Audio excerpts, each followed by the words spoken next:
បងឯងទៅផ្ទះវិញទៅបងឯងមើលខ្ញុំមើលវេទនាយ៉ាងណាសូមបីតែដៃរបស់ខ្ញុំនេះតែបើកអស់អាលីងទៅហើយចង្រៃទៅយកឯងថាយើងមិនវេទនាអើយទៅឯងចោលខ្ញុំខ្លាចជាងឯងពិតមែនវេទនាជាងអាណាអើយអញមិនខ្លាចទេ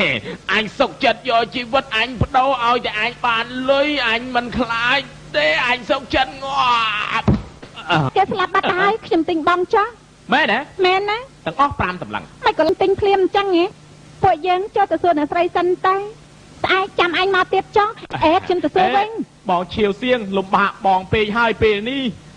អូយហើយខ្ញុំបានជួបយល់ដល់ឯងជាមនុស្សក្រាន់បើយើងឲ្យឯងបម្រើនៅវិមានហួរនេះចំនួន6ឆ្នាំតើពេញចិត្តទេពេញចិត្តអញ្ចឹងចុះហត្ថលេខាចុះហត្ថលេខាម្នេះជួយគ្នាជួយសែងចូលទៅក្នុងនេះលោកនេះមើលមកហើយមិនក៏មិនក្រាបចុះព្រាមទៅអាល្អិតចាប់ពីពេលនេះតទៅឯងជាជនធនថោកនៅវិមានហួរនេះហើយលេខសម្គាល់របស់ឯងគឺ9527ណា真好笑非人马不能汪汪叫102 103 104យេអាចង្រៃធ្វើមិនកើតទេរាប់សារថ្មីឡើងវិញ1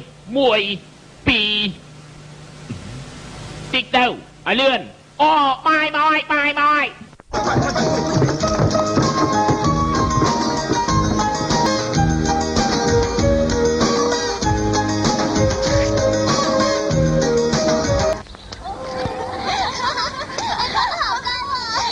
ស់ហោបង្ហោបានខ្ពស់មែនណាឲ្យខ្ពស់បន្តិចទៀតទៅឲ្យខ្ពស់បន្តិចទៀតទៅល្អណាស់ឲ្យខ្ញុំហើយ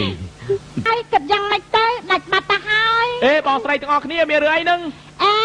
តែ527អាធំថោកខ្ញុំទុកអញជាឆ្កែម្តាខ្ញុំប្រាប់អញឲ្យអញទៅណាបងឯងតែបែរជាជួបទៅវិញខ្ញុំធានាថាយកខ្លែងឲ្យបានឲ្យបងកុំនិយាយច្រើនពេកចាប់ទៅយកទៅទៅហើយអូយនេះតែ527ប្រយ័ត្នតិចណាអត់អីទេ